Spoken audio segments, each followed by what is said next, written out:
Hello बच्चों, let's read the question.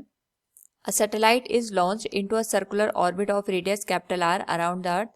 A second satellite is launched into the orbit of radius 1.01 r.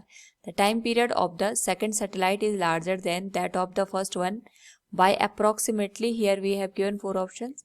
Now to answer this question, first we will discuss here the key concept, and here the key concept is Kepler's third law.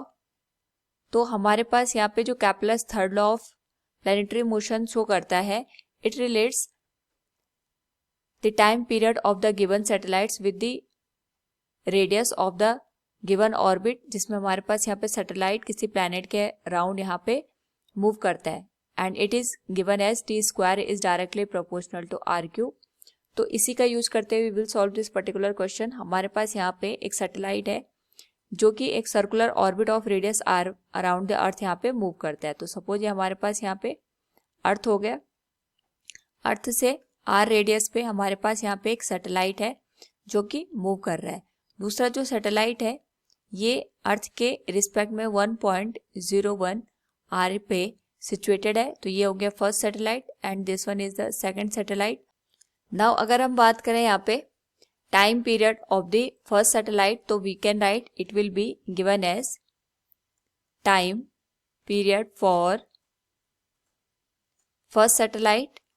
यानी हमने जब यहाँ पे first satellite का use किया उस case में जो टाइम का रिलेशन है with respect to radius, it will be given as t² is directly proportional to r³, और we can write t will be directly proportional to r⁻³ now यहाँ पे हमारे पास ये दे रखा है कि जो सेकंड सैटेलाइट है ये 1.01 times of the original radius से ऑर्बिट पे यहाँ पे मूव कर रहा है. तो हम यहाँ पे जो हमारे पास चेंज इन टाइम पीरियड आएगा उसको रिलेट कर सकते हैं. इसके लिए हम यहाँ पे एरर मेथड यूज करेंगे.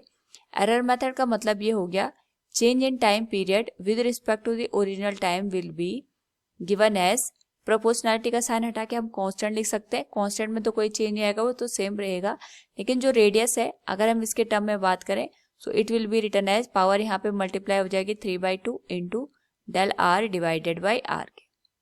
Here del r is the change in radius and r is the original radius of the given satellite.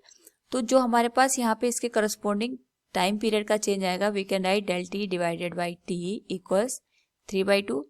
Change in radius with respect to the original radius अगर हम बात करें तो हमारे पास यहाँ पे जो ओरिजिनल रेडियस है वो r के बराबर है और नई रेडियस है 1.01 r के बराबर. हम इसको लिख सकते हैं 1.01 r minus original radius that will be r divided by r.